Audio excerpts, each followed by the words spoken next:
Hello दोस्तों, स्वागत है आपका स्पार्क कोचिंग सेंटर में। तो गाइस, आज की वीडियो में हम पढ़ने वाले हैं इंग्लिश स्पोकन डे 9, यानी कि इससे पहले डे 8 तक की सारी वीडियोस अपलोड हो गई हैं। साथ ही साथ मैंने प्लेलिस्ट के माध्यम से डे 1, डे 2, डे 3 यानी कि सीक्वेंस वाइज सभी वीडियो को ऐड भी कर दिया है, लगा दिया है प्लेलिस्ट में। ठीक है, जस्ट आपको प्लेलिस्ट पे विजिट करना है और फर्स्ट वीडियो से एवरी वीडियो देखना है। अगर आपने अभी तक वीडियोस नहीं देखी हैं तो अगर आप मेरे चैनल पे न्यू हैं तो चैनल को सब्सक्राइब कर लीजिए, ताकि आने वाले टाइम में और बेहतरीन तरीके से आप इंग्लिश को सीख सके और अभी भी आप सीख ही रहे हैं। ठीक है, तो यहाँ पर बहुत सारी चीजें इंग्लिश के लिए आपके लिए अपलोड की जाती हैं डेली। तो आप सारी वीडियोस को वॉच करिए और देखिए कि किस तरीके से हमने आपको एकदम बेसिक लेवल से पढ़ाने की कोशिश की है और कहीं ना कहीं प्रैक्टिस भी करवाने की कोशिश मैं करता हूँ। तो गाइस, मैं आपको बता दूं, जो इंग्लिश होती है उसको सीखा कैसे जा सकता है। देखिए, मेहनत करके सीखा जा सकता है। लाइक आपको देना पड़ेगा टाइम। आप गाइस जिस चीज के पीछे लग जाएंगे ना, एक बार जिस चीज के लिए टाइम देंगे वो चीज आपकी हो जाएगी। ठीक है, लाइक आप कुछ भी है, देखो आपको इंग्लिश अच्छी लगती है या नहीं लगती जो भी है, लेकिन अगर आप इंग्लिश को पढ़ना स्टार्ट करेंगे, लाइक आप पहले ये मत सोचिए कि मेरे को आ रही है नहीं आ रही है। आप 15 से 20 दिन सिर्फ पढ़िए, मतलब डेली पढ़िए। आपको समझना नहीं है, आपको सिर्फ क्या करना है, पढ़ना है। समझना तो बाद में है। जब आप 15-20 दिन पढ़ेंगे ना तो ऑटोमेटिकली समझ में आने लगेगी। समझ में आ रही बात मैं क्या कह रहा हूँ? कहने का मतलब ये है कि जब आप इंग्लिश पे ध्यान देने लग जाएंगे तो आपको इंग्लिश भी आने लग जाएगी। बस आपको करना क्या है, जैसे मैं प्रैक्टिस बता रहा हूँ, जैसे मैं आपको करने के लिए कह रहा हूँ, वैसे आप करना स्टार्ट कर दीजिए। आप ना 15 से 20 मिनट डेली रीडिंग को दीजिए, आज जब से आपने कोर्स स्टार्ट करा है। क्योंकि रीडिंग एक ऐसी हेल्पफुल चीज है जो कहीं ना कहीं आपको मोटिवेट करती है, कहीं ना कहीं आपको बहुत सारे नए नए स्ट्रक्चर सिखाती है, कहीं ना कहीं आपको नए नए वर्ड भी सिखाती है और आपका प्रोनाउंसिएशन भी ठीक करवाती है। तो reading is the most important thing in English, कि रीडिंग के बिना आप इंग्लिश नहीं सीख सकते। हाँ, ये जो आपको जैसे इन्वायरमेंट मिले इंग्लिश स्पोकन के लिए, लाइक आपने देखा होगा अदर कंट्रीज में क्या है इन्वायरमेंट है। जैसे अपने भारत में क्या है, हिंदी हम कैसे सीख गए, बोलते बोलते सीख गए। लाइक हमारे मम्मी पापा बोलते थे, हमारे आसपास में सभी बोलते थे। तो एक ना इंग्लिश को इन्वायरमेंट से सीखा जा सकता है, लेकिन इन्वायरमेंट से इंग्लिश तो सीखी जा सकती है, लेकिन पढ़ना नहीं सीखा जा सकता। पढ़ने के लिए क्या करना पड़ता है, स्टडी करनी पड़ती है। तो रीडिंग आपको करनी ही पड़ेगी। ठीक है, चलिए देखते हैं। जो गाइस, इससे पहले मैंने आपको टू बी में is am are was were will भी करवा दिया। टू हैव में आपको मैंने हैजर करवा दिया, हैड करवा दिया, और आज हम करेंगे विल हैव। और इसके बाद वाली जो 10वीं क्लास होगी उसमें मैं करवाऊंगा आपको विल हैव की प्रैक्टिस, की किस तरीके से हमें विल हैव की प्रैक्टिस करनी होती है। बात समझ में आ गई है? चलिए देखिए, अब मैं यहां पर बता दूं सबसे पहले। देखिए, use of will have. Will have का यूज कहां किया जाता है, सबसे पहले हम ये जान लेते हैं। तो गाइस, विल हैव का आपका यूज होता है जहां पर आपके पास कोई भी वस्तु फ्यूचर में होगी। लाइक जैसे मैंने बोला, मेरे पास कार होगी, मेरे पास आईफोन होगा, मेरे पास एक लाइब्रेरी होगी, मेरे पास मेरा अपना घर होगा, मेरे पास स्कूटी होगी। मतलब आप जो भी चीज आप फ्यूचर में देखना चाहते हो, किसी को बता रहे हैं कि मेरे पास ये होगा। तो जब भी आप किसी चीज को ये बता रहे हैं कि वो मेरे पास आज नहीं है लेकिन आगे होगा, तो इस टेंस का यूज होता है। देख लीजिए आप। ठीक है, पहचान क्या है इसकी? पहचान है अगर किसी वाक्य के अंत में ऐसा है, पास होगा, पास होगी और पास होंगे, तो उसकी वो कौन सा टेंस कहलाएगा? वो कहलाएगा आपका विल हैव वाला। कौन सा वाला? विल हैव वाला। ठीक है, सिंपल में विल हैव। नेक्स्ट देखिए, हेल्पिंग वर्ब। हेल्पिंग वर्ब क्या है इसमें? Will have. क्या है? Will have. तो गाइस, जितने भी सब्जेक्ट हैं, चाहे वो सिंगुलर सब्जेक्ट हो चाहे वो आपका प्लूरल सब्जेक्ट हो, सारे किस में आएंगे? सभी के साथ क्या आएगा? विल हैव आएगा।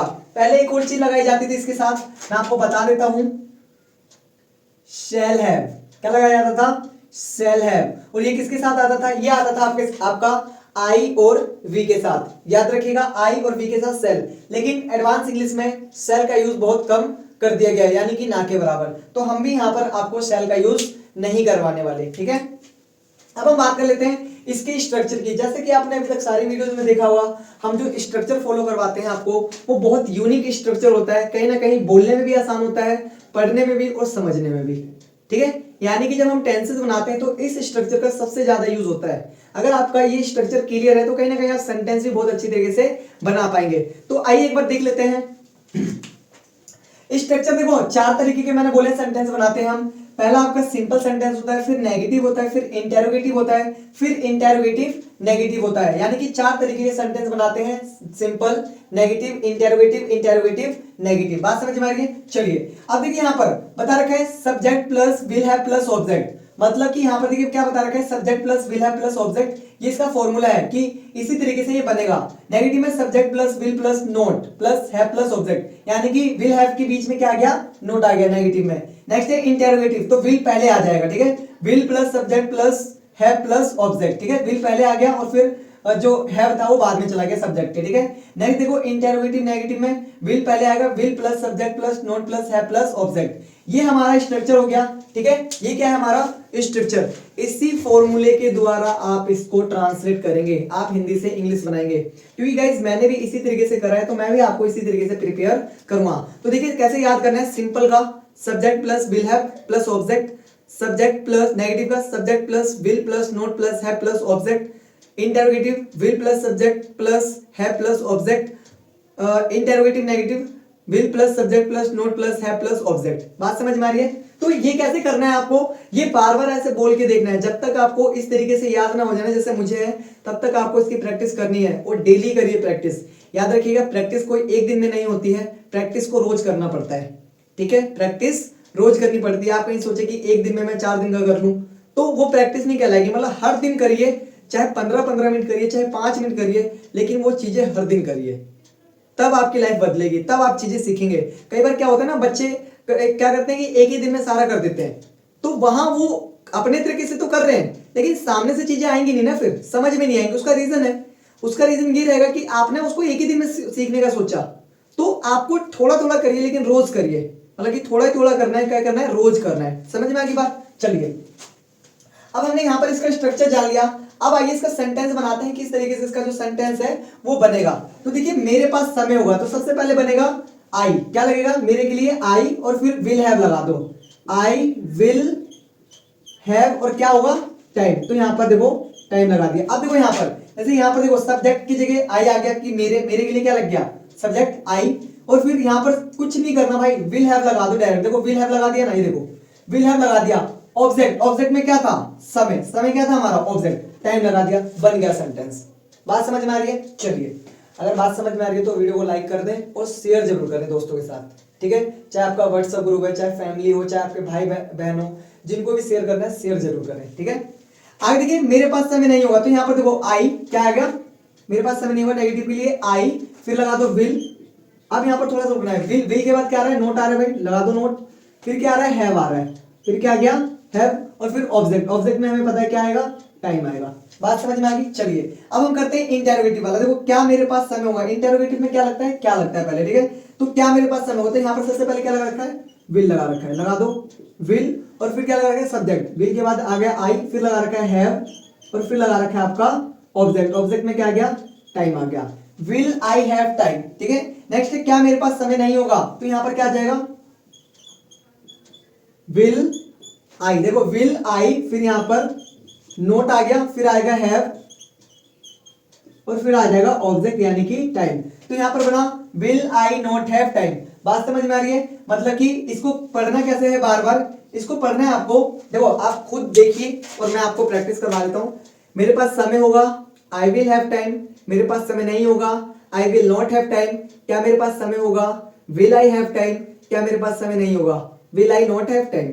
समझ में आ रहा है। देखो यहाँ पर आपको बार बार ऐसे करना है। आप इसकी जगह कोई और रख सकते हैं, जैसे ये ऑब्जेक्ट क्या है, जैसे आप रख सकते हैं मेरे पास पैसे होंगे, आई विल हैव मनी, मेरे पास पैसे नहीं होंगे, I will not have money, क्या मेरे पास पैसे होंगे, विल आई हैव मनी, क्या मेरे पास पैसे नहीं होंगे, will I not have money. इसी तरीके से आप बोल सकते हैं मेरे पास घर होगा, आई विल हैव हाउस, मेरे पास घर नहीं होगा, I will not have house, क्या मेरे पास घर होगा, विल आई हैव हाउस, क्या मेरे पास घर नहीं होगा, will I not have house.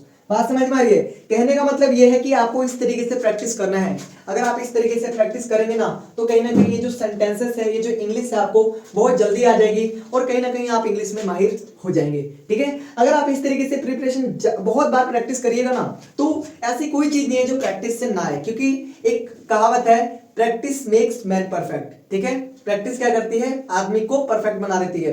जैसे मैं आपको एक स्टोरी सुनाता हूँ। एक जगह राजा ने 2 कुम्हार बुलाए और ना दोनों को बोला कि मैं ना 100 मोहरे दूंगा जो सबसे अच्छा मटका बना के लेकर आएगा। ठीक है, एक ही मटका चाहिए लेकिन वो सबसे अच्छा होना चाहिए।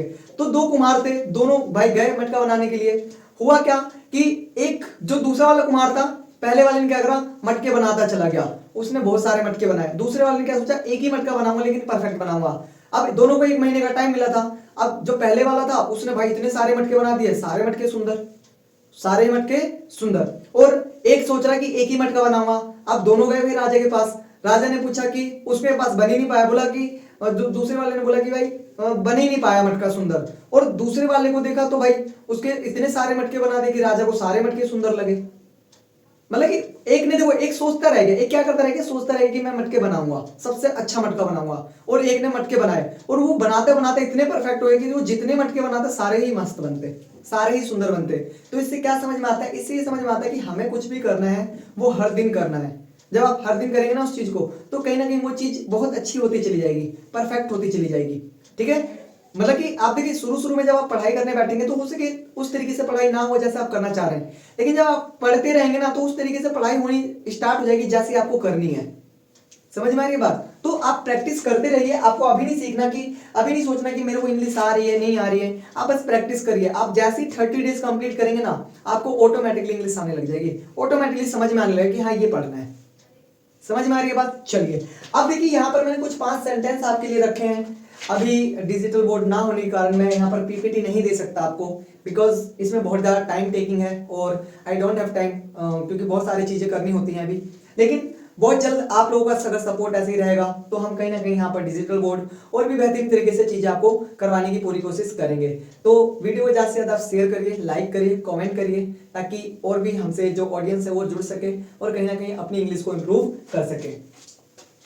अब देखिए यहाँ पर 5 सेंटेंस है, इसका मुझे simple negative interrogative interrogative negative बनाना है। मतलब आप लोगों को करना क्या है, इसका simple negative interrogative interrogative negative, यानी कि जैसे कि मैंने जैसे मेरे पास समय होगा, मेरे पास समय नहीं होगा, क्या मेरे पास समय होगा, क्या मेरे पास समय नहीं होगा, ऐसे इसे बनाना है। उसके पास पैसे होंगे, उसके पास पैसे नहीं होंगे, क्या उसके पास पैसे होंगे, क्या उसके पास पैसे नहीं होंगे। हमारे पास घड़ी होगी, हमारे पास घड़ी नहीं होगी, क्या हमारे पास घड़ी होगी, क्या हमारे पास घड़ी नहीं होगी। बात समझ में आ रहा है? इस तरीके से आपको प्रैक्टिस करना है, इस तरीके से इनको सभी को घर पे बना के देखना है। कॉपी पेन लेके बैठिएगा, ठीक है, क्योंकि ये जो देखो पढ़ाई को ना कभी मजाक के तरीके से नहीं करना, ठीक है, मतलब कि मजे करके करना है, मजाक नहीं करना पढ़ाई के साथ, ठीक है, पढ़ाई को मजे के साथ करना है। समझ में आ रही है बात? हाँ। अब देखिए सबसे पहले हम पहले वाला देख लेते हैं। उसके पास पैसे होंगे, उसके के लिए आएगा ही, यहाँ पर शी भी आ सकते हैं, लड़की हुई तो शी विल, और यहाँ पर हैव, और पैसे को क्या कहते हैं भाई, पैसे को कहते हैं मनी। क्या कहते हैं? पैसे को मनी। आगे देखो दूसरा दिखा रखा है, हमारे पास घड़ी होगी, तो यहाँ पर आएगा वी, फिर आएगा विल, और फिर आएगा यहाँ पर हैव, और क्या होगी? घड़ी होगी। We will have watch. क्या होगी? वॉच या फिर क्लॉक। ठीक है, नेक्स्ट है आपका तीसरा, उनके पास चाबी होगी, तो यहाँ पर आएगा दे, और यहाँ पर आएगा विल, और यहाँ पर आएगा हैव, और चाबी को क्या कहते हैं? की कहते हैं। ठीक है, दे विल हैव की। चौथा देखो दिखा रखा है, मेरे पास जानकारी होगी, तो यहाँ पर आएगा आई, आई के बाद आएगा आपका विल, और फिर आएगा हैव, और जानकारी को क्या कहते हैं? नॉलेज। क्या कहते हैं भाई?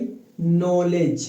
इसी को हम इंफॉर्मेशन भी कह सकते हैं। क्या कह सकते हैं? Information, information. ठीक है, इसको क्या कह सकते हैं? इंफॉर्मेशन, जानकारी को इंफॉर्मेशन भी। राधा के पास घर होगा, तो यहां पर आ जाएगा राधा, और यहां पर विल, और यहां पर हैव, और हाउस या फिर होम, हाउस या फिर होम। Very good. ठीक है, अगर राधा के पास घर होगा तो राधा विल हैव हाउस। देखो अब आपको यहाँ पर देखना क्या है, देखो किस तरीके से मैंने सिंपल बनाया, मतलब कि ये वाला स्ट्रक्चर मैंने फॉलो करा है। अभी मैंने क्या करा है, ये वाला स्ट्रक्चर। देखो कहीं पर भी आप देखो ये वाला कॉमन होगा इन सब में। देखो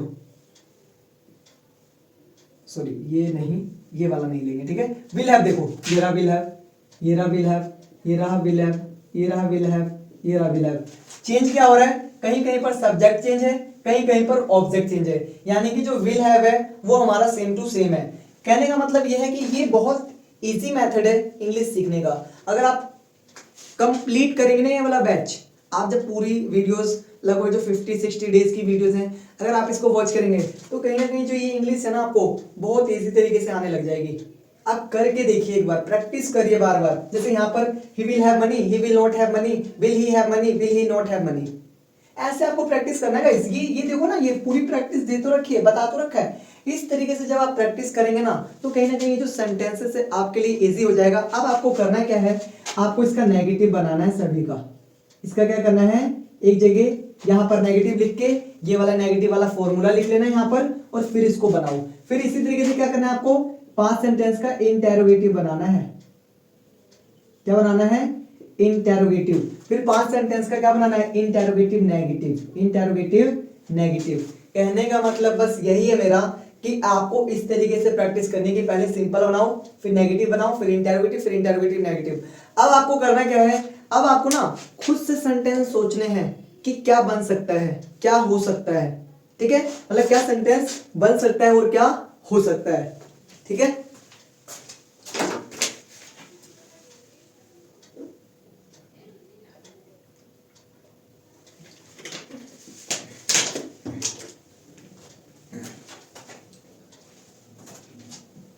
बात समझ में आ रही है। अब देखो करना क्या है, अब मैं करवाऊंगा प्रैक्टिस आपको। आज थोड़ी सी कम प्रैक्टिस करवाऊंगा टू बी की और टू हैव की बस। ठीक है, इन्हीं सेंटेंस को मैं बुलवाऊंगा। घर पे आप इस तरीके से प्रैक्टिस करेंगे तो कहीं ना कहीं बहुत जल्दी इंग्लिश सीख जाएंगे। ठीक है,